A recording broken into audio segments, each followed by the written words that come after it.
¿Qué tal? Buenas tardes, ¿se escuchan? Excelente. No quería tapar aquí a mi estimado. ¿Qué tal? Muy buenas tardes, sean bienvenidos y bienvenidas a Punto y Coma. Sí, adelante, tenemos todavía lugar. Yo soy Jesús Guerra, el encargado del espacio, y pues me pone muy contento que nos acompañen el día de hoy, que se hayan dado la cita para otra de nuestras presentaciones del libro, y estamos especialmente emocionados por estar presentando a nuestro amigo que ya le ha tocado presentar aquí, pero no un texto propio hasta el día de hoy, Sergio Pérez Torres. Bienvenido, Sergio.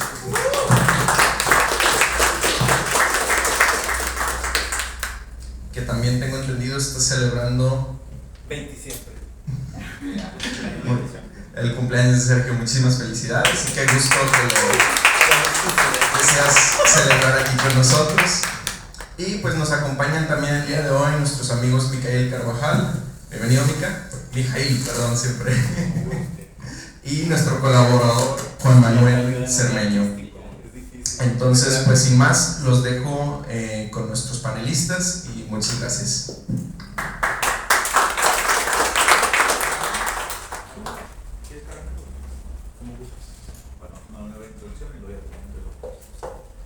¿Qué tal? Bienvenidas.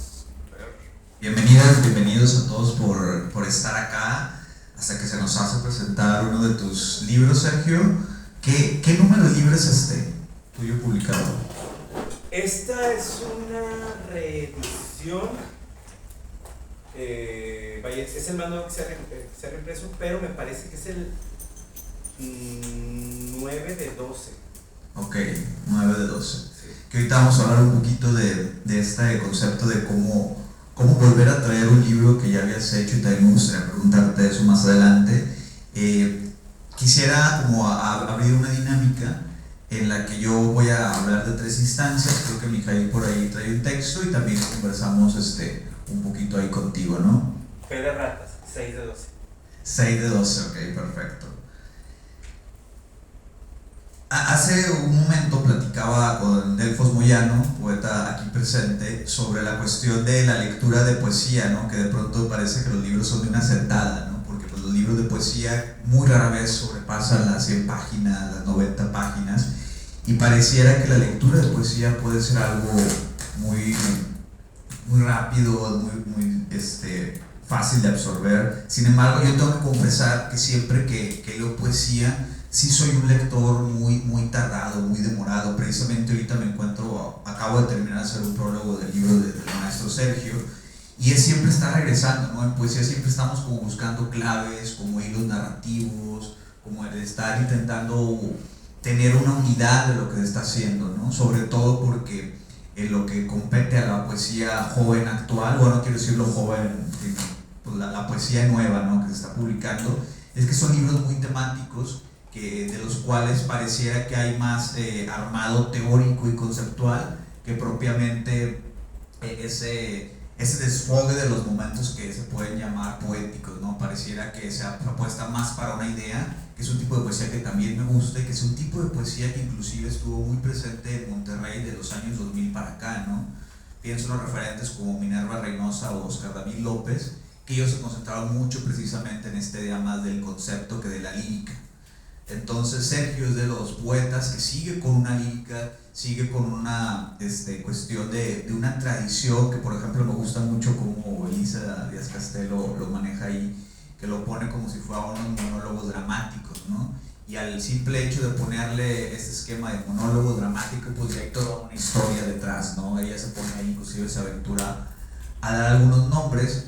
¿Por qué? Porque este libro está dividido sobre todo que es algo que también me encantó, los lamentos en las tumbas, porque hablando a nivel atmosférico en términos de los imaginarios que Sergio nos trae, por ejemplo, están los imaginarios que son muy terrenales, están los imaginarios que son muy metafísicos, que hablan mucho de Dios, están los imaginarios que son muy de las estrellas, están los imaginarios que son mucho del mar. Entonces cada una de estas secciones, aunque pareciera que está siguiendo un monólogo dramático, cuenta con su propia mitología y sus propios imaginarios. sin dejar de lado que sigue este discurso amoroso, pero que el discurso amoroso no siempre está ligado a lo erótico o la sencillez. En este caso está ligado al dolor, ¿no? A la pérdida, que el mismo nombre del libro lo trae.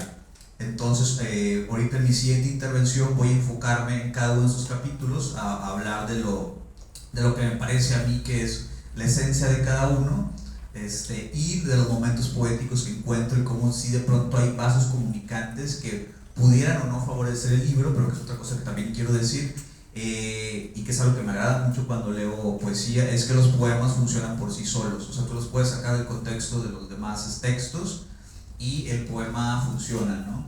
Que en comparativa o en contraste con otros libros de poesía siempre hay casi forzosamente ese hilo conductual donde una referencia te regresa al primero y tienes que estar ahí, que se ven más como libros, como si fuera un solo poema, ¿no? Entonces creo que esto para mí como productor también de poesía es muy difícil. ¿Cómo cierras un poema? ¿Cómo decir, me voy a enfocar a solo que el poema sea una cuartilla, ¿no? Y aquí está esa unidad. Para mí es mucho más laborioso porque cuando lo ves como todo un libro, pues ya tienes más posibilidades, ¿no? Y creo que ahí entra una rigurosidad la cual celebro de tu parte y que ahorita voy a profundizar más. Por lo pronto cedo la palabra a Mijael para que también conversemos. Bueno, sí.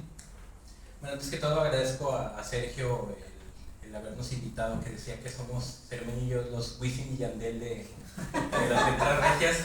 Y pues siempre es un gusto coincidir con mis compañeros poetas. A mí, siempre que presento un libro, que no es frecuente, trato como de traer este subgénero literario que son las estampas, que son como pequeños destellos que tengo yo respecto al texto, y se los voy a compartir. Se llama Estampas a propósito de Cortejo Fúnebre, de Sergio Pérez Torres. 1. En agosto de 2019, tras muchos años viviendo en la ciudad de Monterrey, tuve la oportunidad de viajar a Saltillo, y entre los pendientes y deberes, una de mis prioridades fue la de sentarme un prolongado tiempo junto a la tumba de Manuel Acuña, indiscutible poeta de mi adolescencia, a quien en su mayoría le debo el gusto por la lira. Leí algunos de sus poemas en voz alta, celebré su vida, lamenté su muerte. Como Manuel, yo también he tenido a Rosario fragmentada en muchos rostros, en muchas manos, en muchas bocas. Como Manuel, mis relaciones también han nacido, crecido, alcanzado su punto más alto y han muerto. 2. A Sergio Pérez Torres lo conocí entre los laberínticos recovecos del circuito cultural regiomontano.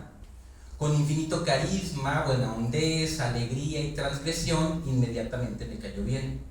Desde siempre admiré su todología, su plusgénero literario, su versatilidad poética, profesional, lecturil, intelectual, sus obsesiones dirigidas y una grandiosa capacidad para reinventarse.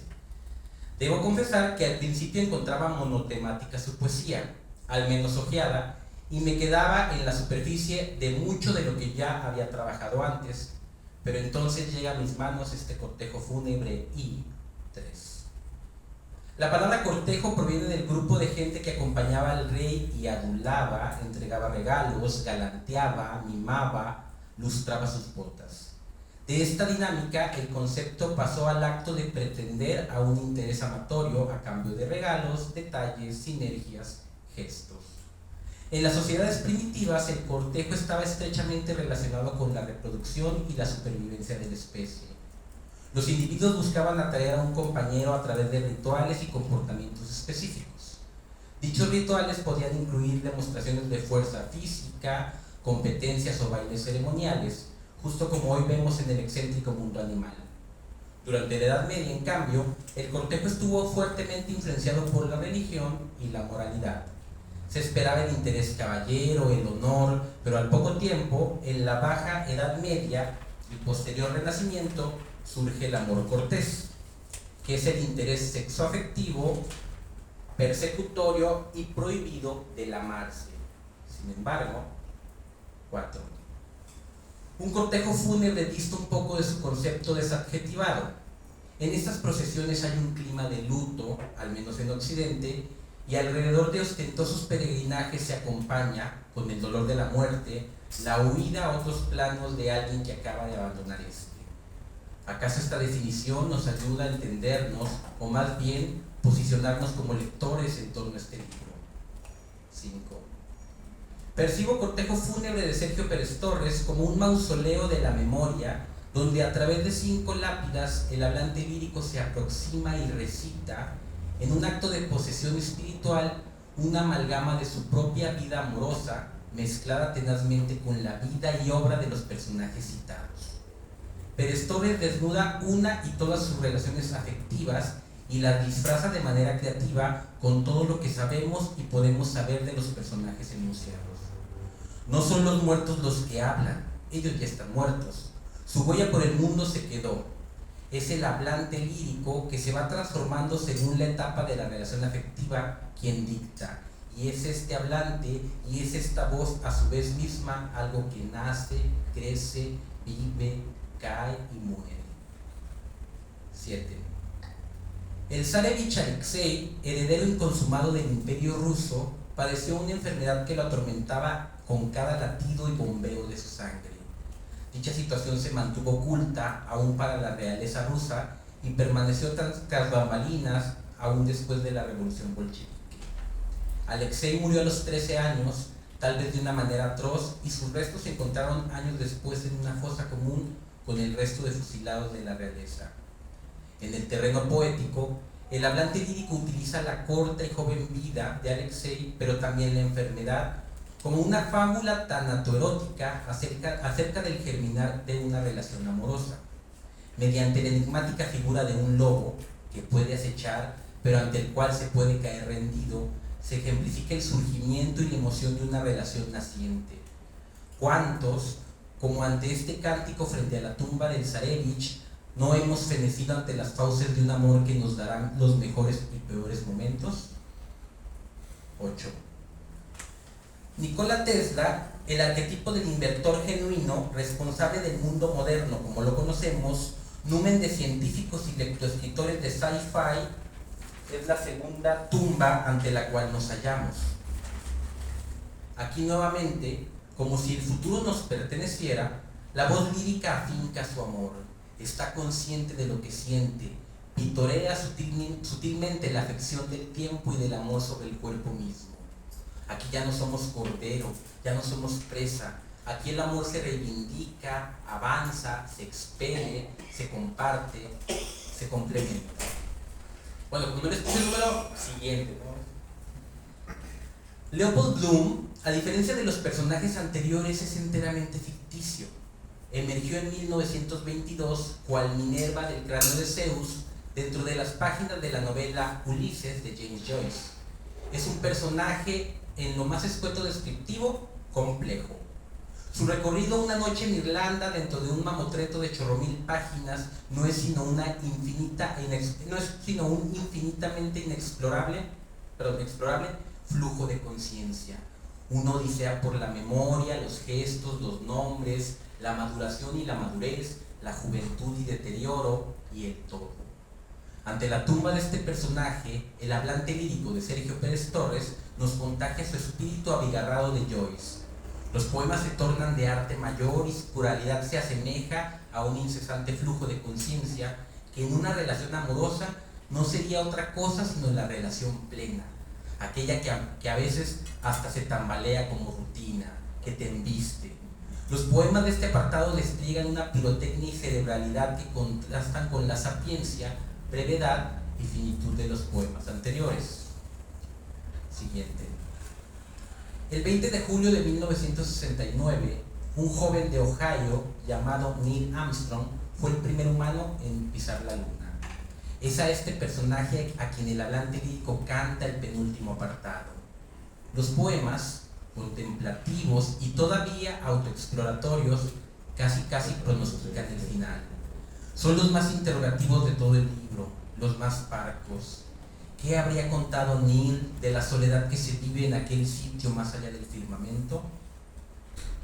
Siguiente estampa. Jonás, a diferencia de Neil, Nikola y Alexei, no tiene suficiente registro que lo haga un personaje real, pero a diferencia del señor Bloom, no tiene contundencia que diga que es un elemento enteramente ficticio. Al igual que su fábula, Jonás vive enclaustrado entre la culpa simbólica y real dentro de las entrañas de una ballena. Pero lo que sí, este personaje bíblico, emisario que se revela ante Dios, ocupa el último peldaño de una relación amorosa, el indiscutible final. Pero no un final abrupto, no un final lleno de incertidumbres, sino un final a secas. Los poemas de este apartado son emocionalmente dolorosos y, a diferencia de los 4 anteriores, es menos corporal, menos sinestésico, de lo centrípeto y más de lo centrífugo. Y con esto me refiero a que los anteriores apartados son muy corporales, vemos el sentir del cuerpo, vemos las metáforas internas y como lo mencionó ahorita Juan Manuel, en el último vemos más el exterior, el oleaje, el enclaustramiento de la ballena, el mar, la playa. Y última estampa. Los poemas de cada libro están en perfecta armonía con sus campos semánticos. Sin decir qué poema pertenece a cuál apartado, te será fácil detectarlo por la cantidad de transformaciones que ocurren dentro del mismo. En gran parte de los textos, Sergio trabaja la plasticidad, la sinestesia, la introspección. Recita con maestría la corporeidad, la sexualidad, la pasión. No son los personajes, como dije antes, quienes hablan, sino el hablante quien los absorbe. Retira sus ojos y su lengua y sus restos óseos para verternos al mundo que él observa, para contarnos las historias de los amores y desamores. En este libro, Sergio Pérez Torre le hace una procesión al amor. Ese mismo amor que todos los que lo leamos encontraremos en los nombres de nuestros logos, de nuestros abismos, de nuestras calles, de nuestros olvidos. Esos viejos amores que fueron, estuvieron, dieron, quitaron y terminaron. Felicidades, amigo Sergio. Gracias por la madurez que alcanzas con este libro. Invito a leerlos y a detenernos para pensar en todos los cortejos fúnebres que hemos tenido y tendremos. Muchas gracias.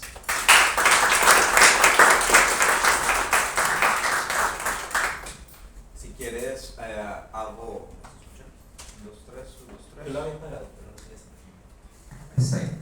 Si quieres hago un muy breve análisis, no me tardo yo creo que más de 5 o 10 minutos, sobre 2 líneas con las que me gustaría darles posibilidades de lectura que yo encontré en este libro y luego procedemos a una conversación. ¿Qué te parece un breve análisis? Mijail mencionó muy bien lo de corporizar. Yo siempre que, de hecho te agradezco que dieras como todo el contexto del libro, yo siempre que presento libros trato como de brindar una posibilidades de lectura, ¿no? Caminos de lectura para que se adentran a este universo poético, ¿no? En este caso yo encontré 2, que uno precisamente sí es la parte de corporal. Para empezar, se trata de un libro que pareciera que es ficción porque se están encarnando voces líricas de personajes de la cultura popular. Sin embargo, que no es la ficción sino un pretexto para estar hablando de nosotros y nuestras emociones, ¿no? Hasta qué punto puedes empatizar tú con alguna situación y darle tu propia voz, o lo que siempre hacemos cuando vemos algún acontecimiento de alguna relación ajena, siempre estamos tratando de darnos como respuestas, ¿no? Y creo que eso favorece mucho la creatividad literaria en general, ¿no? De hecho, recuerdo que uno de los ejercicios que me puso una vez Coral Aguirre en el Centro de Escritores era ese, ¿no? Ir a una cafetería y sentarte lejos a ver una pareja y imaginar de qué estaban hablando, imaginar la historia de cada quien, cómo se habían conocido, cuánto tiempo llevaban, ¿no? Y eso te detona mucho. Entonces creo que este libro en esa parte lo cumples muy bien, lo del imaginario. Y sobre todo esto que decía Mica del cuerpo, es porque pareciera que el poema no es el fin en sí mismo. El fin no es escribir un poema, el fin de aquí es todo eso que se vivió, todo eso, la relación, la experiencia, ¿no? Y a partir de ahí, pues las palabras a veces se quedan cortas, a veces las palabras se quedan cortas y solo son como un vestigio, una ceniza de algo que pasó o que no pasó, que quizá pasará o que no se sabe si se dará. Y sí me gustaría leer unos ejemplos donde sucede esto, a la par que también voy a leer lo que yo propongo como una cromática de las emociones, pues un círculo cromático de las emociones, qué colores están en lo que sentimos, y propiamente en este libro que vendría siendo el dolor, la angustia y el erotismo, ¿no? La pérdida. cómo la poesía nos da esa oportunidad de que quizás sí podemos nombrar los colores, pero también podemos nombrar ciertas atmósferas que nos meten en un color. Por ejemplo, todos los subtítulos de cada capítulo dicen encima de la tumba de alguien. Entonces desde ahí yo quiero proponer una lectura que es totalmente visual de la poesía, que es vamos a imaginar lo que está pasando, vamos a ponerle un personaje, vamos a ponerle una atmósfera, una escenografía, vamos a ponerle sonidos, vamos a ponerle todas las sensaciones que decía Mijaíl.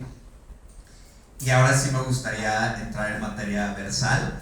Voy a estarme permitiendo leer algunos de los versos. Tuyo, Sergio, si quieres ahorita lees algunos. El primer verso con el que arranca el libro es 1. Estoy desangrándome en esta cruz de nieve. Entonces yo los invito, ¿qué se nos viene a la mente con esto, no? Estoy desangrándome en esta cruz de nieve. O sea, para empezar, mi corazón se derrite hasta formar una capa roja. Esta imagen de la sangre que cae en la nieve y que se va expandiendo como mancha, yo creo que va a ser una imagen constante del libro, ¿no? De cómo el mismo dolor se va desprendiendo de nosotros. Y creo que este contraste que se hace entre el blanco de la nieve, que aparte es algo frío, contra lo que puede ser la sangre, que también siempre se nos dice soy sangre caliente. El que ama es alguien que tiene la sangre caliente, el que sufre, que comete crímenes pasionales es alguien de sangre caliente, ¿no? Entonces ya empezamos a ver un juego que hace Sergio de contrastes, no solo cromáticos, sino también de las emociones. ¿Qué nos está diciendo el color? ¿Qué nos está diciendo la nieve? ¿Qué nos está diciendo la sangre? ¿Qué nos está diciendo la cruz? La cruz es un símbolo de sufrimiento, es un pesar. Entonces, desde ahí ya Sergio nos está invitando a hacer todo un recorrido, yo lo quiero llamar cinematográfico hasta cierto punto, no tanto de una narrativa, sino lo que estamos presenciando visualmente. Sergio continúa, y aquí es donde habla un poco de lo corporal, donde la palabra se queda corta, porque fíjense como por ejemplo en este poema, uno de los versos dice: bailé por un tiempo distinto a sus ojos, pero había labios para no decir el beso. Me parece el primer gran momento poético que encuentro. Pero había labios para no decir el beso. Esa concentración donde decía que pareciera que dentro del poema es más importante lo que sucedió, lo que pasó, que en sí hablar del beso. Y eso me parece muy importante porque más adelante voy a sacar cómo retoma esta cuestión del beso, de la escritura. Porque todos los poetas pueden hablar de un beso y pueden culminar el beso, inclusive es un lugar común hablar del beso en algo del romance.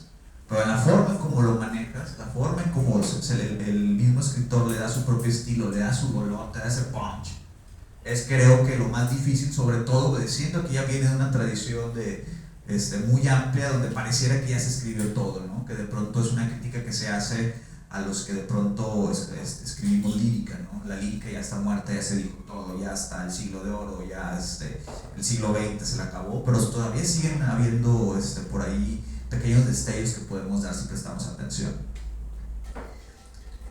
Esta paleta de colores sigue constantemente, hay imágenes que siguen apareciendo. Huele la sangre adentro de mis sueños, el insomnio, ovejas negras desangrándose, nubes rojas de tormenta, los hijos tan rebeldes, mis ojos también truenan antes de dormir.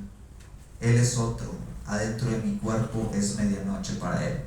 Esta parte del cuerpo que menciona Mika es muy interesante porque si establecemos una relación afectiva, como lo que dice Mika del amor cortés, donde se culmina con la interacción entre dos almas en su cuerpo que se aman, hay un juego en los poemas de Sergio donde siempre se está yendo esta persona de su cuerpo, pero también está regresando. Y eso va a pasar en cada uno de los capítulos con una historia diferente cada uno, un imaginario diferente cada uno, pero una imagen constante está ese ir, ese duelo que se va y ese recibir. Y inclusive en el recibir ya se sabe que va a haber un duelo, ¿no? Cuando conoces a alguien, cuando inicias algo, de antemano ya hay una semilla de, como lo dicen, cuando nacemos hay una semilla de muerte, ¿no? Igual pasa con las relaciones humanas. Cuando va iniciando algo, por más que nuestra idealización nos diga que puede seguir, ya se sabe que se va a culminar.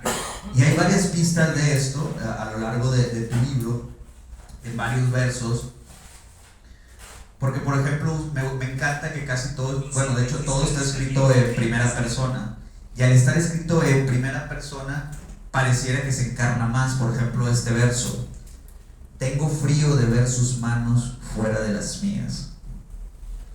Hay una sinestesia, como bien mencionaba mi compañero Mijail, y siempre está esa angustia por la partida, por él se va a ir. Tengo frío de ver sus manos fuera de las mías. Y esta constante, a pesar de que de pronto estamos con Tesla y estamos con este personaje del principio y estamos con otros que van a ir apareciendo, Blue por ejemplo, siempre es este juego de cómo también acontece la persona, acontece la relación desde lo corporal y lo emocional. Por ejemplo, aquí me gusta mucho este juego que haces en este cierre de verso. Se hizo un silencio en la tierra y el suelo, y entonces él ocurrió aquí, en mí. Esos constantes aparecimientos y desaparecimientos los vamos a estar viendo constantemente a lo largo del libro, ¿no? Es como si te estuvieran atravesando fantasmas que entran y se van, y al irse van dejando estos versos, ¿no? Que van quedando como huellas, que yo marqué varios, que para mí es donde suceden los mayores momentos poéticos de tu libro. Estos que de pronto yo sí tengo mucho esta fijación, no sé si es porque estudié letras, aquí está la maestra Dalina, pero siempre nos dicen de que escarben el texto porque de pronto hay señales, hay ahí como cositas enigmáticas que se pueden entrelazar y métanse en la narrativa y todo esto. Lo que mencionaba hace ratito del beso, de que no hubo beso pero había labios para hacerlo, pues por ejemplo acá este cierre de poema. Aquí se quiebra el poder de mis labios, un beso del que no debí escribir antes de tiempo. Y nos mete con esa atmósfera totalmente de que bueno, porque es más preferible el beso, es más preferible hablar de lo que se está dando que escribir lo que quiero hacer, ¿no? Y eso lo retomo con la parte de que siempre está esta nostalgia de la relación en la constante de estos poemas. Hay también ciertos momentos que para mí son muy potentes, sobre todo referencias que yo trato de siempre estar buscando como tradiciones, de que esto lo he leído en alguna parte, a lo mejor lo leí de forma diferente, y cuando encuentro ciertos versos que no encuentro un rastro propio, es decir, de cómo se le ocurrió esta cosa, porque a pesar de que la poesía puede ser muy racional, y a pesar de que ya no creemos en esto, quizá algunos de la inspiración, pues de pronto hay un lapsus y un arrebato que te hace sacar imágenes tremendas, ¿no? Y quiero mencionar este verso inicial de este poema, poema 9. Estallaba el mundo como en un punto final. O sea, esa parte para mí un punto final, de hecho aquí tenemos uno, punto y coma, haciendo el comercial, ¿no? Pareciera ser como esa contracción o como algo que se va, ¿no? Pero también la carga del punto final cuando escribes una carta, cuando le pones el punto final a una relación. Cuando le pones punto final a lo que sea, le pongo punto final a mi vida.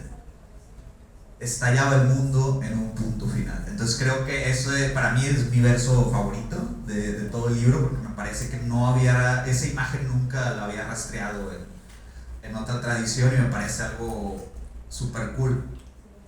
También la posibilidad que yo hice cromática, aprovechando que está ahorita la Sirenita en el cine, es cuando se teje una mitología y se tejen escenarios, también vamos coloreando nosotros mismos y nosotras mismas toda esta escenografía y imitación que se nos propone. Por ejemplo, aquí quisiera permitirme leer el poema 12 completo. Algunos heredan de familia su forma de morir. Mi hermana fue una sirena que amó a un rayo, lo mordió como un anzuelo fugaz hecho de luz. Supongo que también vería esto en él. Ella hubiera dibujado su silencio, la forma inmóvil de un beso donde acaba el mar, y yo, febril, porque mi suerte rima con la muerte, de sus labios será una noche de tormento, me preparo para el estruendo con el que él llueve sobre el mar.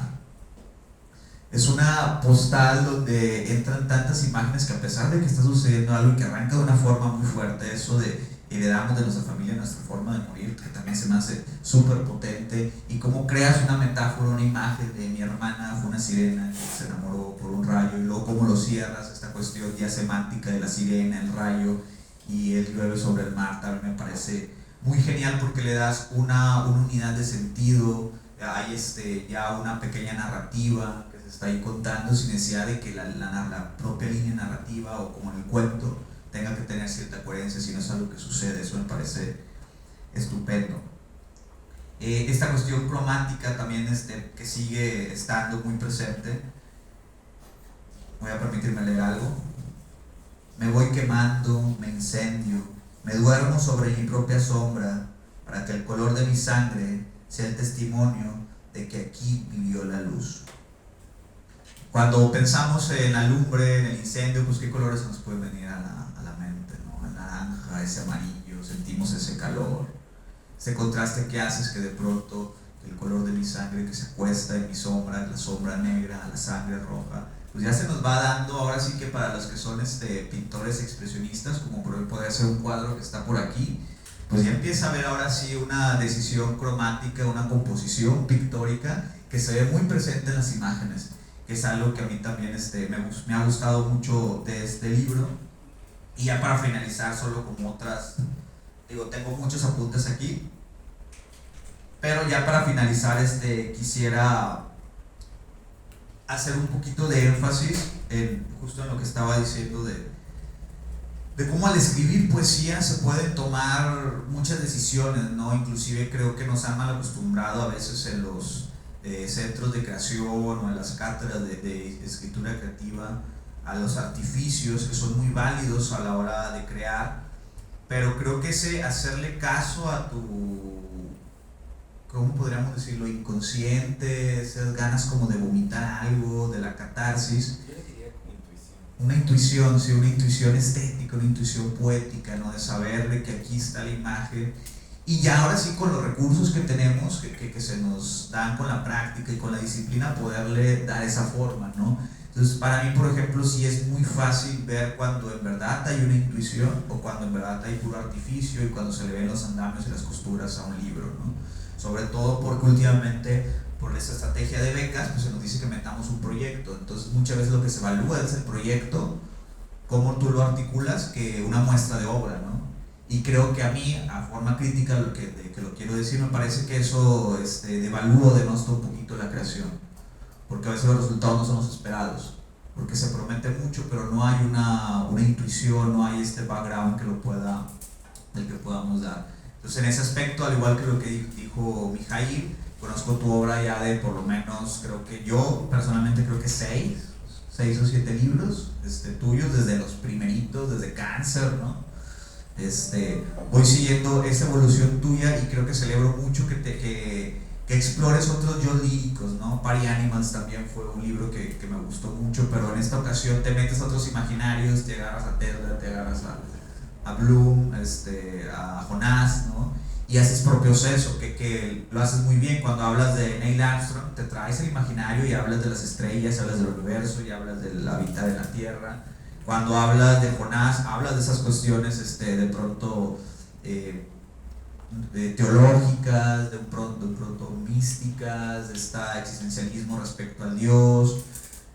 Cuando hablas del primero, hablas de estos ambientes de la nieve, los lobos. O sea, nos va situando como en postales muy diferentes, pero en esa diferencia siempre estás como muy interesado en que el poema en sí sea unitario, sea cerrado, sea claro.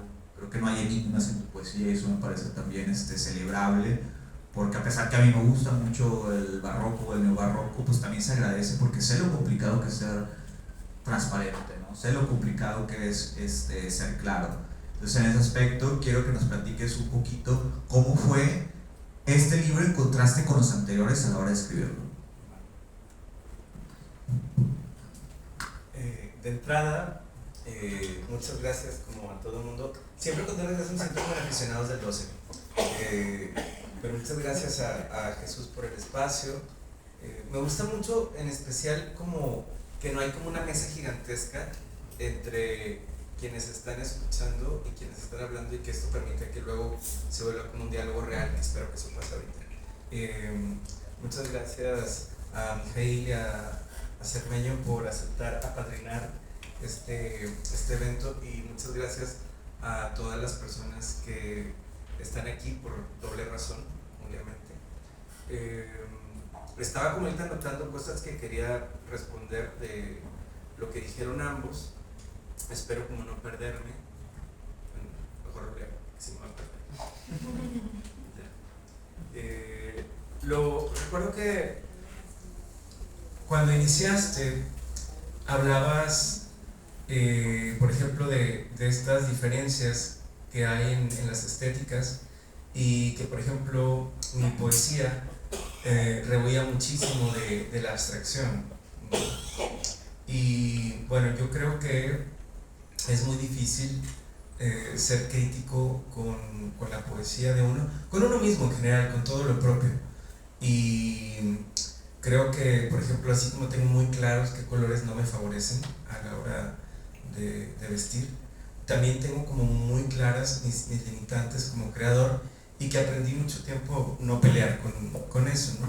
Más bien, como en cualquier aspecto de lo propio, a sacarle ventaja a lo que se te facilita o se te da bien, e intentar rehuir lo más posible de lo que no.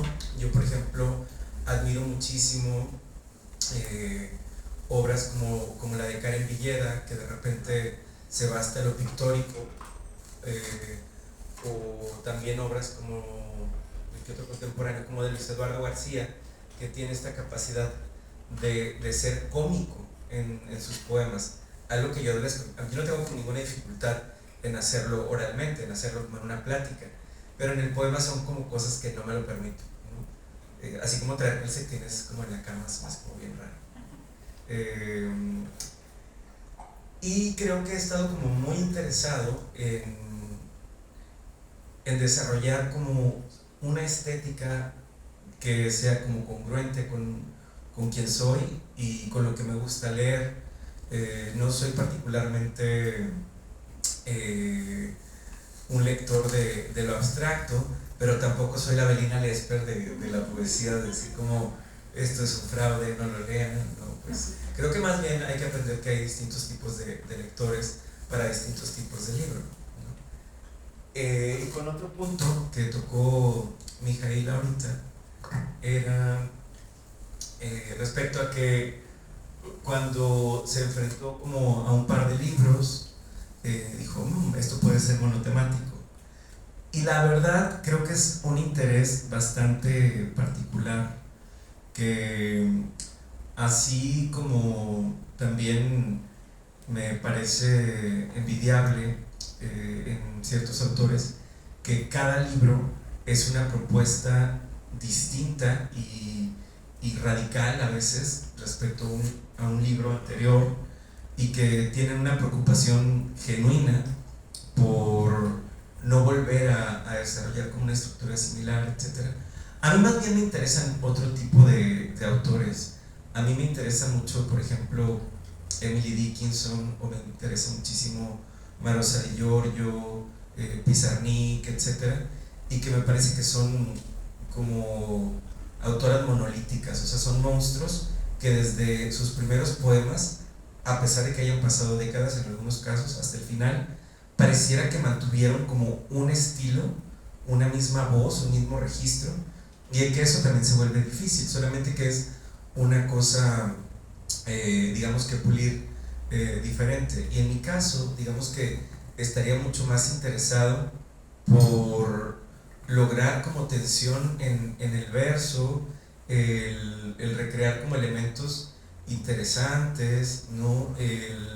Como cumplir con una normalidad mínima en la estética, que es decir, quiero que mi libro sea súper diferente al anterior. En este sentido, yo creo que me di cuenta cuando publiqué, soy malo para mis libros, cuando publiqué Inventario de Fósiles, que si yo sacaba poemas aislados de mis diferentes poemarios, podía tejer un libro que pareciera que tiene una unidad temática y una unidad estética, y espero poder como continuar con ese proceso, a menos que genuinamente desarrolle un interés que va por otro lado y diga borrón y cuenta nueva. Por ahora no ha pasado, así que a eso responde. Y lanzando respuesta para la primera pregunta, cuestionaba Cermeño qué haría diferente Cortejo Fúnebre al resto de los libros. De una forma superficial, tengo que decir que es el libro que más rápido he escrito, sin contar que Desde la Publicancia es una serie corta de poemas que escribí en putiza, pero Cortejo Fúnebre, para ser un libro estándar en cuanto a la medida mexicana, ¿no? Que se esperan así de 60, 80 cuartillas, interlineado 1.5, dando romano Arial 12, etcétera, etcétera, lo que un poemario debe de ser. Escribí como el cuerpo bruto del poemario en 3 semanas. Luego me tardé mucho más tiempo corrigiéndolo que escribiéndolo, pero yo sabía que la descarga tenía que ser inmediata porque tenía como esta claridad cuando inicié una relación, que de hecho fue por estas fechas porque la relación la inicié en una fiesta de cumpleaños, pero la hice como hasta la segunda semana de junio, en la quinta de mis papás, y tenía la claridad desde el momento en que lo empecé que eso iba a terminar rapidísimo. Y hay como una cosa muy inteligente y muy bien escrita que dice Taylor Swift, que es I can see the end before it begins. Puedo ver el final conforme esto comienza. También se vuelve como ahí medio una profecía autocumplida, ¿no? Cuando tú quieres terminar con alguien, vas a terminar con alguien y vas a buscarle así cualquier cosita para que eso se cumpla.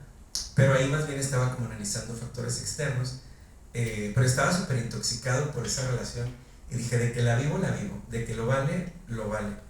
Y me aventuré y estaba escribiendo como poseso, y no tenía idea de qué escribir, más bien. Y dije, voy a partir de los elementos de esta persona, y como por ejemplo se llamaba Alexis, dije, ok, veamos como qué significa. Y ya veía que era como una especie de degradación o de cambio que hubo en el nombre como Alejandro, y que en ruso derivó como Alexei, y de ahí se popularizó Alexis.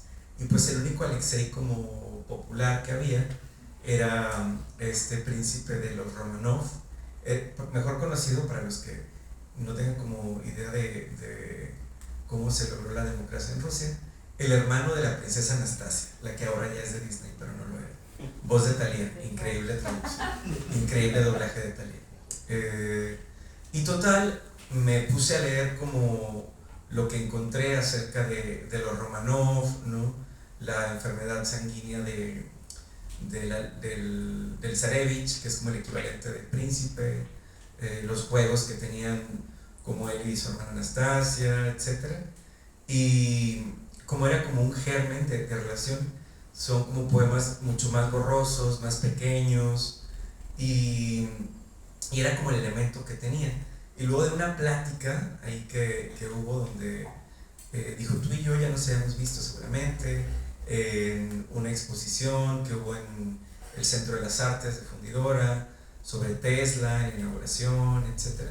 Y la segunda cosa que empecé a escribir era sobre Tesla, y más bien me la pasé jugando con lo que se me iba presentando, del mismo modo que quien lee, por ejemplo, el tarot, decide darle un orden a la pregunta de la persona conforme los elementos que se le presentan. Yo creo que una articulación totalmente lógica puede darse en la lectura del tarot, porque son, digamos, arquetipos que tienen la capacidad de adecuarse universalmente para cualquiera. Y esto era lo que pasó. Y digamos, el clímax de la relación era por casualidad Bloomsday, el día que se celebra el Ulises de James Joyce, un monstruo de la narrativa que ocurre en 12 horas. Y yo más bien me obsesioné con el tiempo y dije, esto tiene que tener, digamos, una extensión mayor, esto tiene que tener como un desmenuzado de 24 por las 24 horas. Chicas, aquí hay sillas, hay una mesa sola, adelante, yo diría. Y de ahí me empecé como a construir estas cosas. Y la idea como de hacerlo con estos muertos, con estas figuras, es porque les digo que estaba escribiendo como proceso, porque tenía muchas ganas de escribir, aunque no supiera como exactamente a dónde iba a ir.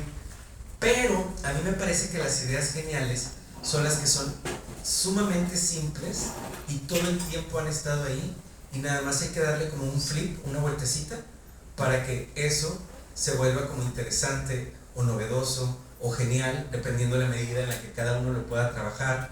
Pero por ejemplo, ideas como las de Borges, donde él dice, es que amenazar con la muerte es como muy común y muy ordinario, y además ya va a existir eso, al final no es tan terrible. Creo que lo realmente escalofriante sería amenazar con la vida, alguien que estuviera condenado a vivir para siempre. Y cuando leí eso, para mí fue como una explosión en la mente, como claro, no, eso es una maldición terrible.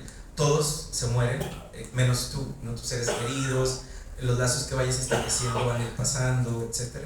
O como esta canción de Kate Bush, que se puso muy popular, de nuevo, más que en su tiempo tal vez, por Stranger Things, la de Running Up That Hill, que también hay un cover de Placebo muy bueno, donde dice, si tan solo pudiera hacer un pacto con Dios.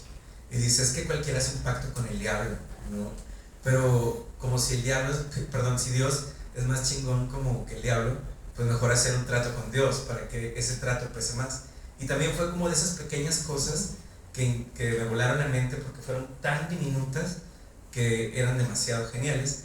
Y dije, es que claro, o sea, estamos como en una guerra de poseídos aquí, pero no quiero como escribir desde el personaje, como si en lo que sucede generalmente con la idea de una posesión de fantasmas, ¿no? o de espíritus, que el fantasma se mete al cuerpo de la persona y la persona no es dueña de sí misma, es el fantasma quien comienza a hablar. Pero a mí lo que me interesaba es como hacerlo de un modo distinto, como yo posesionar al muerto, al fantasma, y que aunque fuera como sus circunstancias, su campo de visión, escribir desde mi voz y escribir sobre lo que yo quiero escribir, como estas 5 etapas de mi relación. Y eso creo que fue lo que construyó Cortejo Fúnebre, que lo hace diferente al resto, que tenía como una concepción muy clara de que iba a haber una progresión hasta el final, y sin embargo también había azar porque no sabía cuándo iba a acabar, cómo iba a acabar, así que era como un juego entre planeación y también sobre improvisación. Y luego ya, por si quieren como acabar el chisme, un día que estaba como de viaje en la playa con mi familia, andábamos como sintiéndonos como si cada uno habitara en un planeta distinto, como me lo escribió, etc. Y de ahí se me vino como la idea de Neil Armstrong, y ya cuando se dio el truene definitivo a finales de junio, este periodo como de aislamiento de un par de días, ¿no? Pero era como muy similar a estar encerrado en el estómago de la ballena, y pues fue inmediato, no me di la tarea de acabar con lo que tenía. Siento que ahí ya como respondí todo y el adelanto del libro. Pero me encantaría que esto siguiera como antes de leer los poemas, porque ya escucharon algunos, y si compran el libro lo pueden leer en su casa. Lo haré si resulta necesario, pero volver esto como una conversación donde cada quien puede preguntar lo que quiera sin que haya como... Claro que sí, si alguien quiere hacer una pregunta le puedo pasar el libro. En lo que pregunta yo quiero aportar una cosita. Bueno, algo que me gustó mucho del libro, y si lo comienzan a leer... Fue la foto que viene aquí. Bueno, aparte de... Me veo perrísimo en esta. Lo que me gusta del libro, ya lo mencioné también en este cermeño, el yo lírico está en primera persona. ¿Qué hace la primera persona en la poesía? Pues nos ayuda a interiorizar, ¿no? No es el hablante lírico Sergio Pérez Torres, somos nosotros, nos convertimos. El yo lírico es como este traje que nos ponemos, y destaco también como esto que mencionaba de la sinestesia. Como que el hablante lírico en ocasiones es un agente muy pasivo, ¿no? Sufre el calor, sufre la ausencia del cuerpo, pero también hay mucha sinestesia de lo interior, ¿no? De las entrañas, y creo que la constante también en la mayoría de los apartados es el tema de la sangre, el tema de las venas, ¿no? Como que está consciente, y es lo que me gusta, y eso, ¿no? La mayoría de verbos dirigen en uno mismo, ¿no? O sea, es como esta figura que está observando, que está sintiendo, y si ustedes comienzan a leerlo, les digo, nosotros nos volvemos el protagonista. Bueno, es lo que quería como aportar. Está preparada con una persona, ¿no? Te encarnas en la persona. No sé si alguien tenga alguna pregunta o algún comentario o alguna felicitación por su cumpleaños. O regalos, la verdad. ¿Te gusta el Ay, dinero? sí, bueno. Ahorita les voy a pasar mi tarjeta.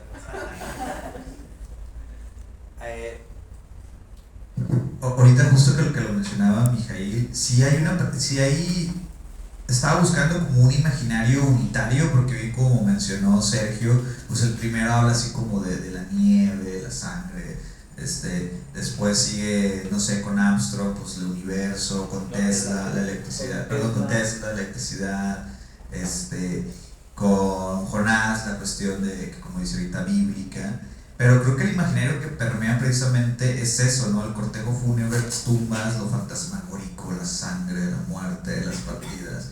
Entonces creo que eso está padre, porque hay un imaginario así como, no sé, yo lo veo así como en los ecosistemas estos grandes, y luego hay pequeños imaginarios en cada uno, ¿no? Y luego cada poema es otro pequeño imaginario.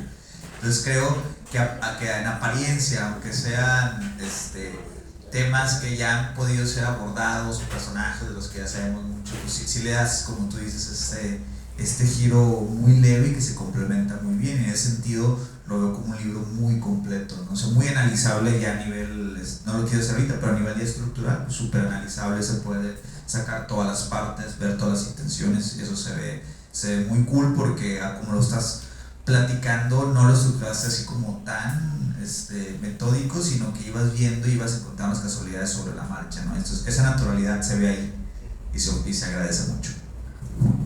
Pues de seguro, como van a estar de diferentes formas, ya dijo Dalina que va a obligar a todos los estudiantes a que lo compren aquí en Punto y Coma, y de ahí vamos a partir, ¿no? Así, un concurso universitario de ensayo sobre cortejo fúnebre. Acabo de amarrar ese trato ahorita. Yo creo que no sé, pero la poesía que es solamente mental puede como sorprenderme a primera instancia, pero termina por aburrirme, como me resulta con muchas cosas. En la música instrumental me parece lo mismo. Claro que admiro la música clásica, cuando digo clásica me refiero como específicamente al periodo clásico, pero no sé, o sea, prefiero por mucho a un barroco o a los románticos, ¿no? A alguien totalmente loco o a alguien totalmente como obsesionado con la libertad y el amor y que como analizando de dónde puede como obtener una perfección técnica, que luego eso sirve, porque gracias a eso como otros se alimentan, y cuando eso queda de base, otras personas con mucha mayor libertad pueden apropiarse de los grandes descubrimientos que hicieron sus antecesores, pero más bien como intento no centrarme en ese proceso, y pienso que si la poesía ya tiene como en nuestra cultura contemporánea la dificultad para muchas personas que no leen, del simple hecho de sentarse y dedicarle tiempo a una página, porque competimos con la sobreestimulación de medios, ¿no? Así me caen como súper mal los papás que están muy cegados y que dicen, no, es que mi bebé es súper inteligente y ya le sabe el celular. Y yo como, güey, no, o sea, los que son muy inteligentes son los que diseñaron eso para que cualquier como ser humano, incluyendo un bebé, lo pueda manipular. O sea, tu hijo es como un hijo cualquiera, pero los que hicieron eso son unos genios de la disposición de los elementos, de la distribución gráfica, ¿no? Y de crear como estas interfaces amigables, interactivas, que vuelvan a las personas adictas, obviamente, a eso. Y creo que, por ejemplo, los libros ahora como compiten al tú por tú con eso, y hay una clara desventaja en cuanto a estímulos en los sentidos. Así que, ¿por qué no? Si ya estás como ofreciendo como estos versos, no tengan la mayor cantidad, ¿no? Como de tensión, drama, cambio, que se sienta que detrás de ahí hay como carne, de algún modo, que hay una vida detrás de eso. Y creo que en lo particular a mí es lo que me obsesiona y lo que me gusta hacer. No sé si alguien tenga algún comentario, a ver por ahí atrás. En este momento de tu vida, ¿qué piensas de la muerte? No me acuerdo quién vi antier, pero vi a alguien antier. Por muerto. No sé. Sí. No, nunca se me ha subido un muerto, puro Dios. Pero, soy bien malo para recordar. Acaba de pasar hace 2 días, pero no me acuerdo con quién estaba platicando. Y le decía que me acuerdo con quién. Que mi relación con la muerte es como bastante cercana, porque a raíz de la muerte de mi hermana, desde que tenía 1 año, en mi casa siempre hemos normalizado el tema, ¿no? Desde que yo ni siquiera había aprendido como bien a leer ni a escribir, todo el tiempo me preguntaron: oye, si nos morimos, ¿con quién te quieres ir a vivir? ¿No? Y así como, y no se me hacía terrible, ¿no? Porque sí pensaba, así como, pues yo creo que me gustaría vivir con tal persona. Ok. Y luego, como un poco más de edad, ¿no? Así como, oye, si nos morimos, todos los papeles están aquí y tienes que hacer esto, y tienes que hacer esto, y tienes que hacer esto. Y yo como, ok, ¿no? Más lo que se va alimentando de la muerte conforme a la experiencia propia. Y creo que me parece un tema familiar, abusando como del juego de palabras, por lo que les conté, esta anécdota familiar, que también encuentro un montón el símbolo de la muerte en cualquier cosa, en las relaciones que acaban, en los ciclos que se cumplen cuando uno estudia algo, en las cosas que aparente muerte dejan de funcionar y se transforman en otra cosa, así como encontramos obviamente nacimiento en todos los procesos, también encontramos muerte en todos los procesos, encontramos finalidades, fines, endings, incluso en toda obra de arte, ¿no? Hay un cierre, hay gente que compone especialmente para hacer un final. Creo que también se nota como en estética, igual respeto como que cada quien haga lo que quiera hacer, pero a mí me gusta que en un poema el final parezca final, y me encanta que en un libro el final te hable que es el final, más allá de que pueda ser un final redondo, un final contundente, un final abierto, pero que el final te sepa final, que no te quedes como ahí todo angustiado, o no soporto estar viendo una temporada y que me corten en un clímax para que luego tenga que ver la siguiente temporada. Créanme, si la serie está buena, la voy a ver, no necesito como estar ahí presionado ni sin saber qué pasó. Así que, pues más bien, creo que mi forma de interactuar con la muerte es bastante natural, y que no me considero como una persona así valiente, ¿no? Como, no voy a subirme como a una moto sin saber manejar y decir como, huevo, o sea, no quiero morirme, evidentemente, pero no soy una persona como que teme a morirse. Creo que me ando manejando como bastante denso, recio e intenso, con la seguridad de que si me muero hoy, mañana o cualquier día, va a estar bien. O sea, como que no importa que día me muera, vas a ver al final.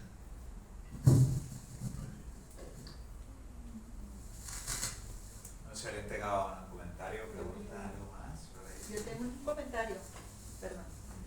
Comentaste que el libro lo escribiste en un periodo relativamente corto, fue más el tiempo que invertiste en correcciones. ¿Para eso te apoyaste en lectores, tercer lector, o fueron cuestiones personales las que te hicieron retomar, hacer vueltas de nuevo a los textos? Si mi memoria no me falla, lo escribí, o sea, sí sé que fue en junio, pero creo yo que fueron las últimas 3 semanas de junio de 2016. Y lo escribí rápido porque, insisto, sabía que ya se iba a acabar. O sea, que o lo escribía en chinga o no lo iba a escribir, porque soy de las personas que si pierde la obsesión con el tema, no voy a regresar a él, ¿no? Y me ha pasado un montón de veces que estoy escribiendo una serie de poemas y pierdo ya sea como el interés porque encuentro un estímulo más grande o porque agoté la beta como en una mina que tú dices, no, aquí hay oro, y empiezas como a escarbar y sigues la beta, pero descubres como que ya se te acabó, etcétera, o pasan accidentes, como les digo que hoy acabo de ver ese documental de una mina que estaban así como, nos vinimos todos acá en California, y que de repente tronaron mal, un lago se desbordó, inundó la mina y ya nunca jamás iban a poder sacarlo de ahí. También pasa eso, ¿no? con accidentes en las relaciones. Y estaba como muy apurado. Y más bien lo acabé y sabía, la verdad, que tenía un buen libro, ¿no? También hay veces como que digo, esto está más o menos. Esto se podría ir mucho a un premio que nada más de publicación. O este libro sí me gusta para tal cosa o así. Y de los libros que he publicado, debo decir que este es el que más me gusta. De los 12 libros, bueno, el de narrativa empatado con este, pero de los libros de poesía que he escrito y publicado, este es el que más me gusta. Y lo reconocí cuando lo terminé. Así que más bien dije, no voy a hacer lo que hago generalmente, que es guardarlo un tiempo para descansar del libro, con la mente más fría, volver a él y corregirlo. Esa es la manera en la que yo trabajo. Y además porque en ese entonces andaba bien Lupita D'Alessio, bien Amanda Miguel, como acaba de tronar, de verdad lo vi y dije, no, tengo que sacar este libro, pero ya. Y así luego en Shakira, de que trague, mastique, ¿no? Ajá, facturar además. Y pues es la única vez que creo que he hecho eso. O sea, escribir como poemas de trones, sí, pero como esa prisa que me haya ganado. Y lo corregí solito. Me tardé como 2 meses, como todo julio y todo agosto, y lo metí a un premio que daban en Sonora, en Cajeme o Ciudad Obregón, que no sé por qué, está bien raro, la gente que es de otros estados como si puede diferenciar municipios de ciudades, y para mí es como bien raro porque yo no puedo. Para mí una ciudad es un municipio, o un municipio es una ciudad o un pueblo, pero luego como hay municipios que tienen adentro varias ciudades, y yo de que no sabía que eso se podía, porque en Nuevo León no hay, y lo metí allá y que me lo gana, ¿no? Yo ya me había visto claramente, y eso como cierra la respuesta, perdón, sobre tu pregunta. Pero voy a contar otra cosa que me acordé, que creo que me preguntó el semello de por qué reeditarlo, ¿no? Pues una, porque el libro se acabó, y dos, porque yo tenía una deuda pendiente con este libro. Me pasó, por ejemplo, que cuando publiqué Barcos anclados al viento, salió al mismito tiempo que Los nombres del insomnio. Y como eran plaquettes, yo dije, no me voy a pelear, los voy a presentar siempre juntos. Y en el BAM, ¿no? En el BAM, en Barrio Antiguo. En caso del libro de la cultura también. Ajá. Y siempre que presenté esos libros fue juntitos, porque como eran libros cortos, pues se podían como presentar juntos, así lo sentí yo, y los vendía juntos, hasta le amarraba así un mecate rojo de que, huevo, no puedes comprar este sin comprar este, que van juntos. Y eran fáciles de leer, etc. Pero ahí no hubo como una pelea entre los libros. Y cuando salió Cortejo Fúnebre, yo estaba súper emocionado porque, insisto, era el libro que más me había gustado de los que había escrito y publicado. Y tuvo la suerte, buena y mala, o sea, suerte, qué buena onda poder sacar otro libro, porque eso siempre lo agradezco, y bueno, y el dinero también. Pero también la desfortuna o el infortunio de que saliera publicado a menos de un mes de diferencia con Party Animals. Y Party Animals es un libro muy sencillo. Ese libro con el que yo creo que si alguien no lee nada de poesía, podría iniciar perfectamente con ese libro. Son poemas súper cortos, ¿no? Que se van como a la médula de lo que yo considero un poema, que es nada más como un cambio rápido en el lenguaje con una especie de explosión ahí estética, y que cuenta como una historia súper simple, porque además está como cronológica, así de 10 de la noche a 7 de la mañana, escenas, hasta tiene fotos, así, o sea, como no puedes, según yo, estar como más accesible. Y ese libro, que no me gusta tanto como este, Pero por eso ganaste el Karma Latino. me dieron más dinero por el otro. Sí, el Karma de... Ajá, y tenía todo un equipo de marketing detrás, o sea, como gente que lo mandaba como a periódicos o a notas, o como cuando alguien iba a hacer una presentación en otro estado, se lo mandaban desde antes por paquetería y ellos lo pagaban, etc. Y este libro no tenía como un equipo detrás, era así como los que no estudian y se van como con la bendición de su mamá en la frente y a ver cómo les va. Y obviamente, pues la recepción de un libro tiene que ver, una, pues sí, con su calidad, pero no podemos hacernos de la vista gorda como que un equipo de marketing o de comunicación no influye notablemente en la recepción de una obra. Estoy seguro que hay un montón de películas, series, libros, canciones que son excelsas y que nos encantarían y que serían nuestras favoritas y que jamás van a llegar a nuestra vida. Vamos a morir, ya bien tenemos, pero sí, vamos a morir sin haber conocido todas esas manifestaciones que pudieron haber sido como gigantescas para nosotros, pero que no tuvimos el acceso a ellas porque no tenían como este boom. Y total, ese libro tuvo como así una cosa como muy atribulada, porque su hermanito así estaba más bonito que él, era más popular, era güerito porque era amarillo además, era como negrito, y pues yo ya tenía bien atravesada la verdad de que no, así porque secretamente aunque los papás digan que quieren más a los hijos, yo estoy convencido que tienen favoritos, y este libro era más favorito que el otro, y se me dio como coraje la verdad con el otro, y con este tenía como un pobrecito de mi libro, no tuvo todo lo que se merecía.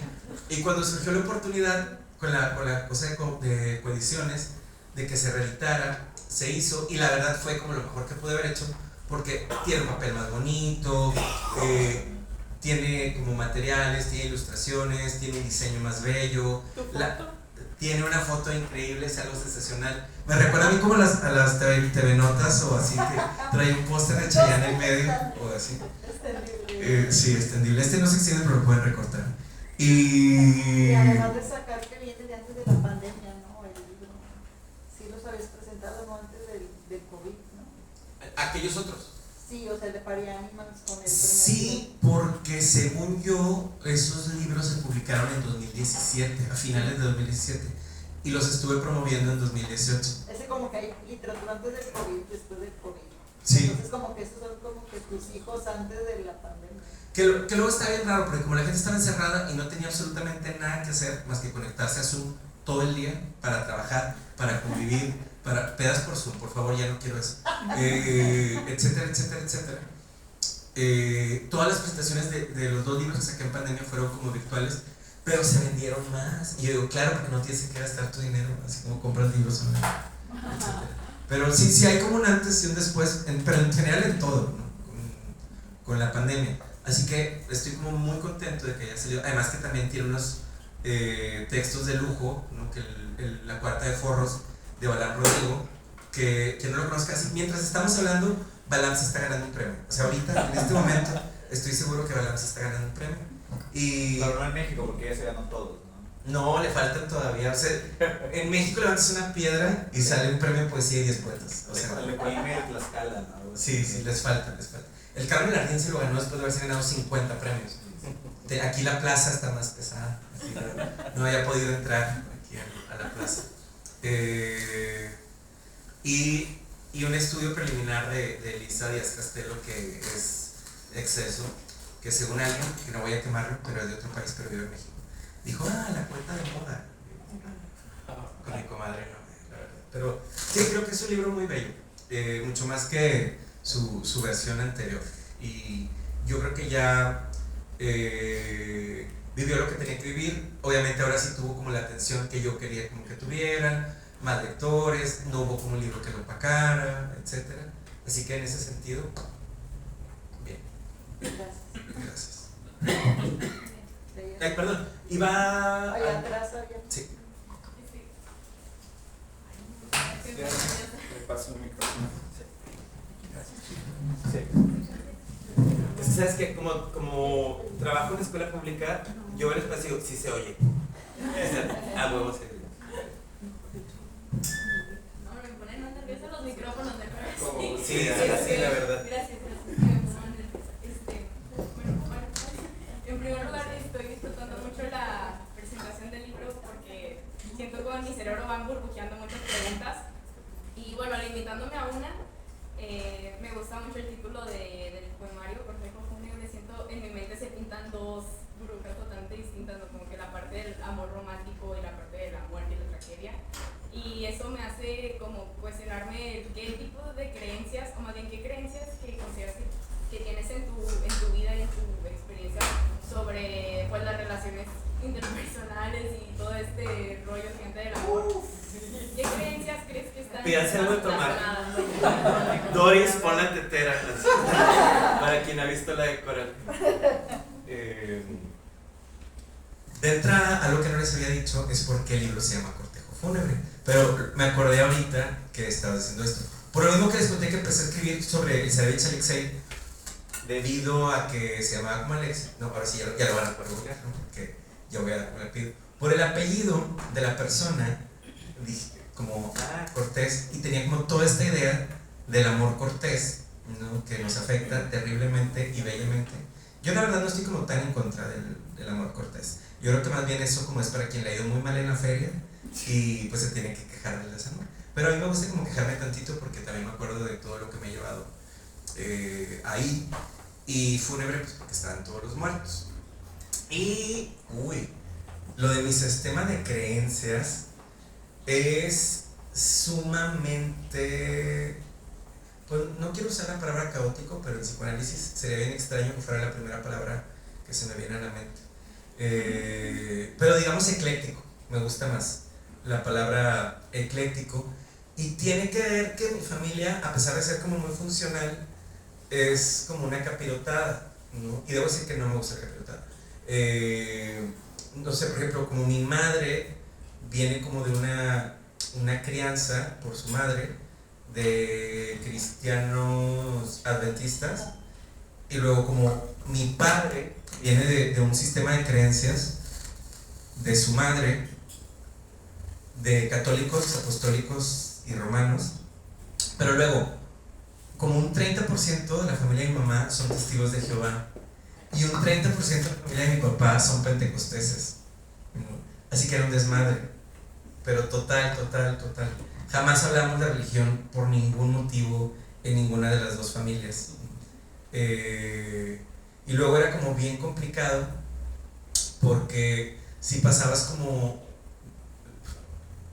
vacaciones como en casa de alguien o días de visita largos, tenían que ir como a su otra iglesia, y como si vas o no vas, era una falta de respeto. Estaba bien raro eso. Pero cuando me tocó ir, me tocaba como ver las diferentes como cosmovisiones de lo que había, los ritos, y siempre me clavé con esta idea instintivamente, sin saber que eso tenía un nombre y una teoría detrás de lo que era la posverdad, ¿no? O sea, como que algo sí es verdad, pero puede no ser verdad, porque pueden ser como fake news, y todo el mundo como puede estar tocando diferentes partes del elefante, y alguien creer que es un tronco, y alguien creer que es como una manguera, y alguien creer que es una cuerda, y alguien creer que es una palma, y todos tienen la razón y a la vez nadie tiene la razón. Y creo que esa es como la manera en la que intento como conciliar como cualquier cosa, y también como con las personas, ¿no? Cuando trato de hacer un libro abierto, cuando conozco a alguien, y de darme como la oportunidad de leer sin prejuicio a las personas cuando estoy leyendo a alguien, y un libro igual, no voy a dejar que me cautive, voy a dejar que me diga lo que me tenga que decir antes de como poner en un principio lo que me han contado o lo que he escuchado sobre el autor, lo que me han recomendado, etcétera. Leerlo con ojos nuevos, ¿no? Intentando despojarme de la mayor cantidad de prejuicios posibles. Y por ejemplo, en lo que eras como muy específica en esta concepción, no me acuerdo si dijiste si de las relaciones o del amor. Pues de cualquier. De De las relaciones y el amor. Ajá. Me parece que las relaciones humanas, a pesar de ser como complicadas, tienen factores sumamente sencillos, ¿no? Las personas, más allá de nuestro bagaje, crianza, cultura, temperamento, etcétera, no sé, nos gusta a todos sentirnos acompañados, queridos, ¿no? Escuchados, respetados, etc. A menos que ya estés como bien twisted y vengas como de una cosa ahí abismal, que se entiende, también tiene una explicación. Pero también cada vez más tengo más la certeza de que las relaciones y el amor de verdad parten mucho menos del enamoramiento de una cosa involuntaria que de algo voluntario. Creo que una relación estable, sana, y creo que el amor de verdad se trata más de la voluntad, del compromiso de dos personas de hacer un plan de vida juntos, respetarlo y atenerse a él independientemente de los factores externos y de dónde venga como el chingazo, ¿no? O sea, más bien como de esquivar lo posible, y los que se vengan, pues ni modo, apapachar al otro, curarle la herida y como jugar a los dos, ¿no? En ese mismo sentido. Sin embargo, yo tampoco soy como muy fan de la idea de apropiarme de esta idea, y en lo particular yo sí disfruto mucho más el enamoramiento, pero bueno, sí se nota, pero creo que el estímulo principal del que parto sí es de algo que en primera instancia como me estimule en todos los sentidos, que me nuble un poco el juicio y me permita como concentrarme totalmente como en alguien, como para poder cargar el bagaje que haya y escribir poesía al respecto, y que definitivamente lo he notado, que en una relación larga hay cosas mucho más interesantes y mucho más ricas en el plano de lo humano, pero no tengo nada que escribir al respecto. ¿Quién dijo aún? Se lo muy... Es que yo siento que luego voy a terminar como escribiendo así como recetarios o de que libros de buena crianza y cosas así como bien raras. Sí, me voy al lado oscuro de la fuerza.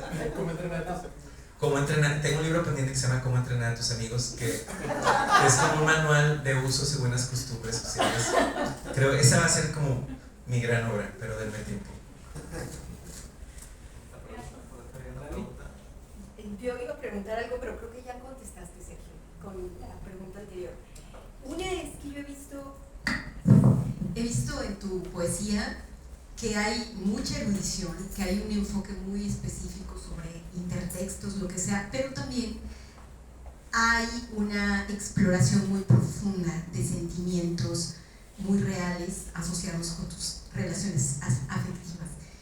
Y bueno, la primera pregunta respecto a eso es de qué manera escribes para sanar lo que te van dejando todas esas marcas de las relaciones con las demás personas. Y la siguiente pregunta es que si te ves a largo plazo, ya nos dijiste que tú prefieres el enamoramiento, y sí, eso es bien padre y bien productivo para escribir, pero te ves en este otro tipo de relación ideal de la que ya hablaste, así como para siempre y ser viejito y así. La verdad, voy a contestar como decentemente, pero tenía ganas de contestar como Amy, la de The Big Bang Theory, así, no, siguiente pregunta. No, la verdad no me veo, o sea, claro que hay veces que sí se antoja como Netflix en chill, piojito, la carne asada de 2, ¿no? Todo eso, pero me lo aguanto. La verdad, como me dan ganas otras cosas, o sea, como más que eso. Entiendo que tiene como un montón de pros en lo vivencial, pero sin sonar así como bien raro, porque sí suena raro ahora que lo estoy pensando, también lo termino de locura. Creo que sin intentar como ser un mártir de la literatura, sí tengo como una prioridad que es mi trabajo, mucho más que yo mismo, o mucho más que mis necesidades como afectivas, o que mi plan de vida está como súper enfocado. Claro que hay un montón de factores, ¿no? Así como si me casara como con alguien que escribe, ¿no? O si viviera con alguien que escribe, ¿no? Si me casara con el dueño de Mondadori o de Planeta, no, ya, ahí sí voy a creer en un plan de vida maravilloso, ¿no? Ya me vi. Rueguen que eso pase. Ahorita que sople la velita, eso es lo que voy a pedir. Y la primera pregunta, más bien, porque me desvié mucho, creo que eso tiene que ver con la forma en la que percibo el mundo y la que interactúo por las experiencias buenas y malas que he tenido. Yo me acuerdo que cuando concebía, por ejemplo, la escuela como una obligación, me fue horrible, que curiosamente fue mi periodo dentro de la UNL, o sea, lo que estuve en la prepa 8 y lo que estuve en filosofía y letras, me dediqué a ser un mal estudiante. O sea, lo que menos me interesaba en la vida era estar adentro del aula, pero me gustaba todo lo que rodeaba la vida universitaria, pero estaba como mucho más interesado en, no sé, como irme a los billares por la prepa, organizar fiestas, irme como detrás de las clases de americano. Confirmo. Ajá, y luego, sí, y luego también cuando entré a la, y luego cuando entré con los fiestas en las maceteras, el meter como alcohol así de que a la papu, encerrarme con gente en los salones, pero disfruté mucho de esa época y aprendí cosas, para bien y para mal, pero aprendí muchas cosas y fue como el periodo en el que empecé a escribir poesía, tuve como las lecturas que tal vez han sido las que le dieron como el rumbo definitivo a quien soy, más que a lo que escribo. Los primeros diarios. Sí, o sea, antes estaba como bien obsesivo y tenía como diarios que la verdad era bien ridículo. Iba al antro y me lo llevaba, así, y estaba como escribiendo en el antro, y así, o estábamos como así en la tertulia, y como siempre he sido una persona exageradamente popular, luego como si abusaba, y luego si estaba así como yo conviviendo y como fumando y la chingada, y le decía a alguien como, tú escribe todo lo que estoy platicando con esta persona, y ya, se lo daba, y así. Y por eso digo que me divertía mucho, ¿no?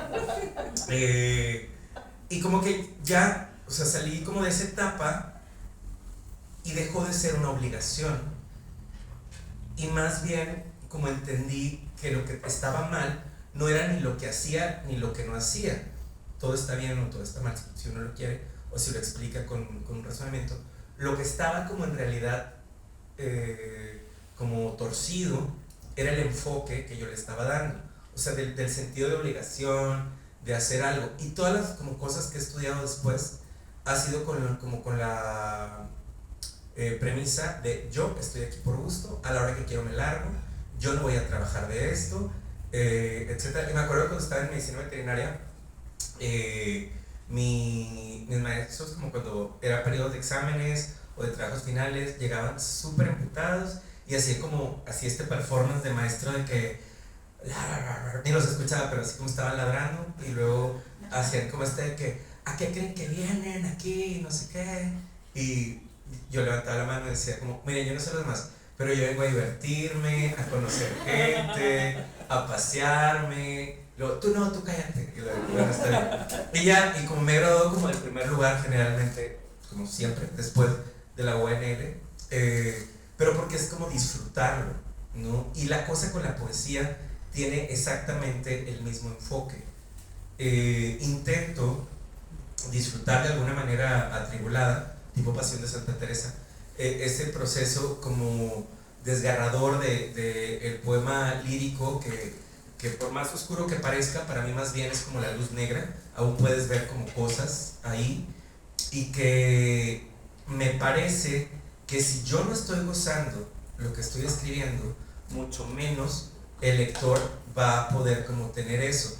Es por eso como que las cosas que son demasiado mentales me producen como mucho, no sé, como escozor o más bien como me recuerdan a cosas mías que no me gustan y que no quiero ver, y que veo como por ejemplo igual la gente que se presiona como un chingo en la escuela, como ni la arma, o sea, está ahí como toda preocupada y está perdiendo como de vista el proceso, no está disfrutando como el camino por ver como demasiado la meta, y en la poesía como pasa eso, gente que está como súper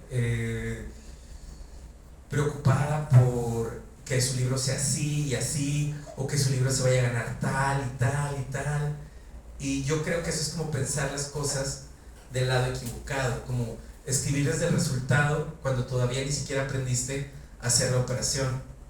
Y ahí me gusta como hacerlo del otro modo, Sí, decías tú como que hay elementos que pueden parecer, no me acuerdo cuál fue la palabra exacta que usaste, pero como con un montón de bagaje, digamos. Pero creo que es un bagaje que... Ay, señora, apague por favor, lo bajé. Gracias. Creo que es un bagaje que, como lo adquirí con gusto y de una manera natural, cuando platico de él o cuando escribo sobre él, lo hago desde una postura igual de feliz o de igual de intensa, porque fue algo que a mí me apasionó y que a mí me gustó, y creo que ahí se empatan como ambas cosas. Una pregunta mía, ahorita me acordé. Tienes un libro que yo me encontré una vez No. que se llama Caja de Pandora y lo firmas De con Pandero. otro nombre. Caja de Pandero. Caja de Pandero, que lo firmaste como Sergio Wexner. No. Sí existe. Yo no acuerdo que lo vi. La verdad, Y la vi la verdad- foto y dije, ¿qué será o no será? Cuando salieron los memes de momentos que me mantienen humilde, Ese es el libro. pensé en ese libro. Ese fue tu primer libro. Ese fue mi primer libro. Y nada, o sea, nada más digo que es mío cuando voy a como aplicar para cosas que ocupo como el broche o así, o la portada. Pero de sí, editores independientes. ajá, de Den. Pero si quiero digo que no es mío. Porque tiene otro apellido, no soy yo. Y Otro Sergio. es otro set, pero lo malo es que viene mi carota atrás. Muy mala idea. Y la verdad fue un libro que no tuvo por qué existir, pero como que gracias a eso, como tuve tantito como grado de vergüenza por publicar y empecé como a concebir. Fue el demo.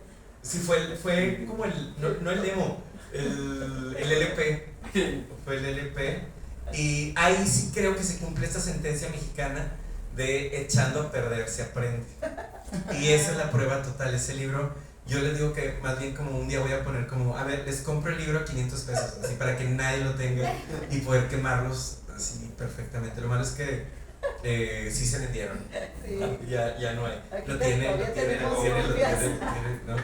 Pero me puse ese apellido no porque, pues mira, por pendejo obviamente, pero o sea, no tuvo nada que ver con que quisiera tener un nombre de autor así bien rimbombante. Una vez en casa de una amiga de Adelaida, conocí a un güey así en una alberca en su cumpleaños y ya, ¿no? Tiririri, ¿no? Escena como ¿De qué pasó ayer? No, sobre este canal que se ponía picoso después de las 12, pero no me acuerdo. De Golden, ajá. Escena de canal Golden después de las 12, y ya saben, yo tenía nada, o sea, tenía 10 y algo. Y yo me desperté así, no, yo lo amo, etcétera. Y se apellidaba Bolster, ¿no? Y salimos así como un mes, y ahí tienen a su pendejo, que mandó a imprenta, así con el apellido, porque es para toda la vida, es como un apellido de casado, Para cuando salió de imprenta el libro, el vato ya salió de vivir a Piedras Negras, y nos hablábamos, etcétera, y de ahí, la verdad dije, o sea, jamás me vuelvo a cambiar mi apellido, o sea, por Slim o Rockefeller o así, sí, pero como tranquilo,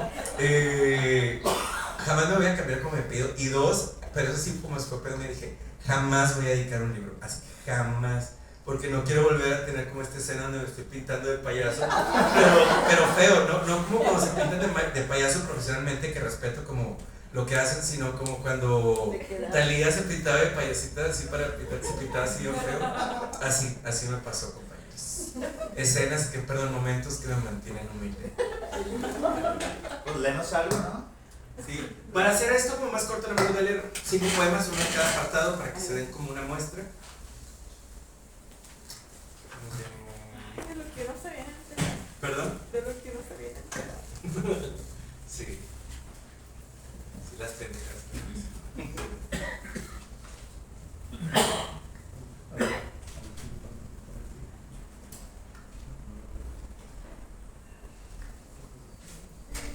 Ay, no encuentro el poema que quería leer de aquí.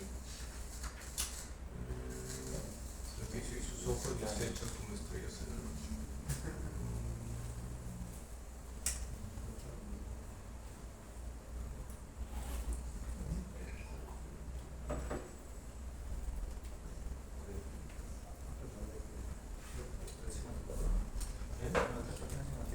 No, es de los primeros. No me acuerdo qué dice.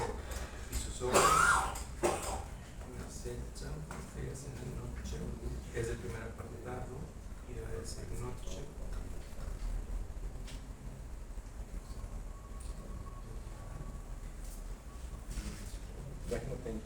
¿30? Ah, sí. Este es del primer apartado de la etapa del enamoramiento. Hay días en mí en que todo atardece. Él me desvela como si nunca más debiera ver su sol. Cuando crece con la luna llena, su sexo es otro. Sus ojos me acechan como estrellas en la noche. Este es del segundo apartado, que es de la consolidación.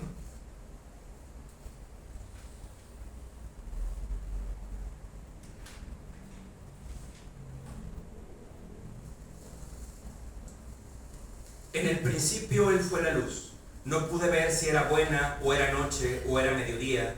La forma de trueno hizo su molde hasta que los árboles tuvieron raíz. Su pulso de ópera vibró hacia lo más bajo.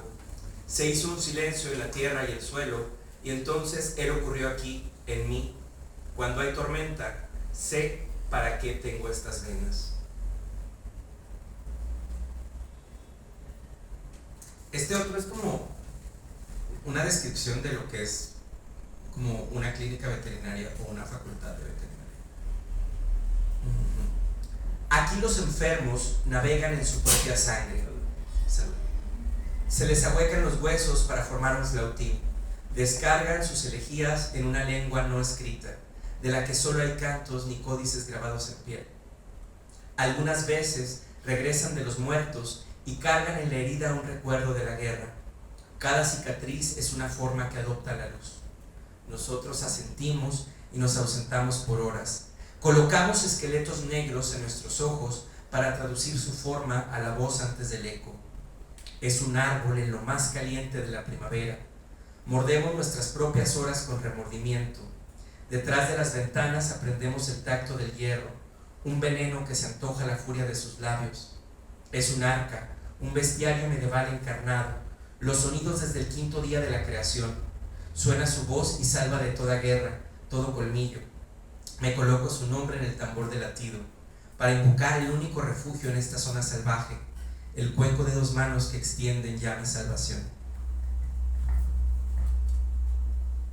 Del otro...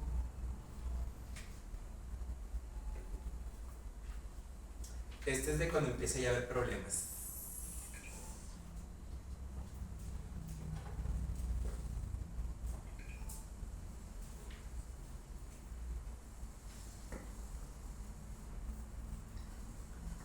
La nave llega a un planeta inexplorado, suspiros en su sed de saber qué hay más lejos. Se desnuda sin preocuparse por qué astros lo miran. Reemplaza ese oxígeno engendrado sin raíz por un traje blanco que impide ver su rostro. ¿Qué más ocurre allá en balde, donde no atardece ni hay invierno? Toda el agua viva que lo habita no se levanta su tristeza hecha olas y sal, porque le falta todo el mar para no morir.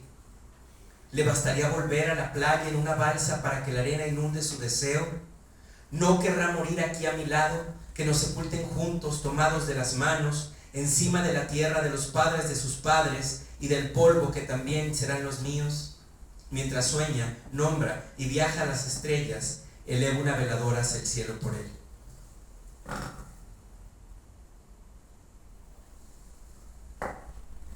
Y este último está súper dolido, me gusta mucho.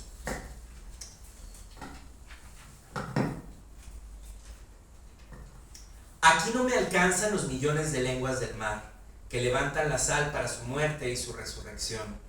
En la espuma llevan toda la rabia del origen, lamen sin remordimiento a los transatlánticos, igual que a los niños que nadan cerca de la orilla.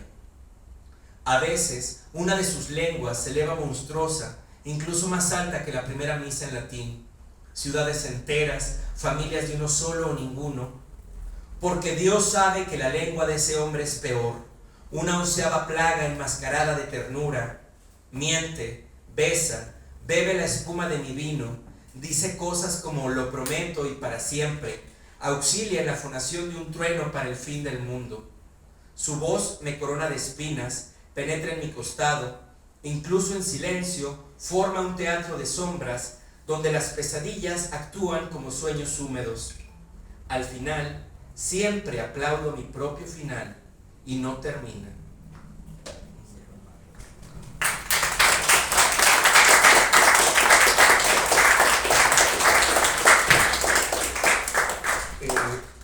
Pues, según yo ya concluimos aquí la parte como del show mágico místico musical, pero ¿qué les parece? Así, si en la orden del día, nos tomamos una fotito todos como de este lado, 2, partimos el pastel, y 3, los que quieran pues nos vamos a tomar. A menos que Jesús nos deje. Una selfie como los rockeros. Chuy, si quieres cerrar. Cancelar a Sergio. Chuy, si quieres cancelar a Sergio. Funado. La verdad, yo no sé por qué todavía no me han funado. Sí, no, muchas gracias por acompañarnos.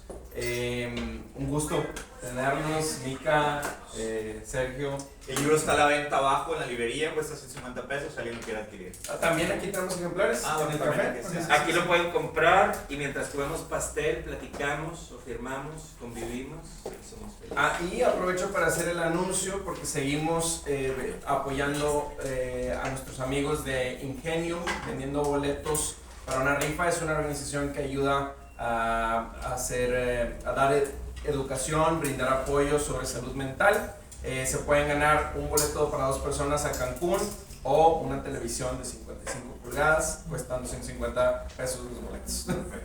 Muchas gracias. Bueno, ahora sí la foto.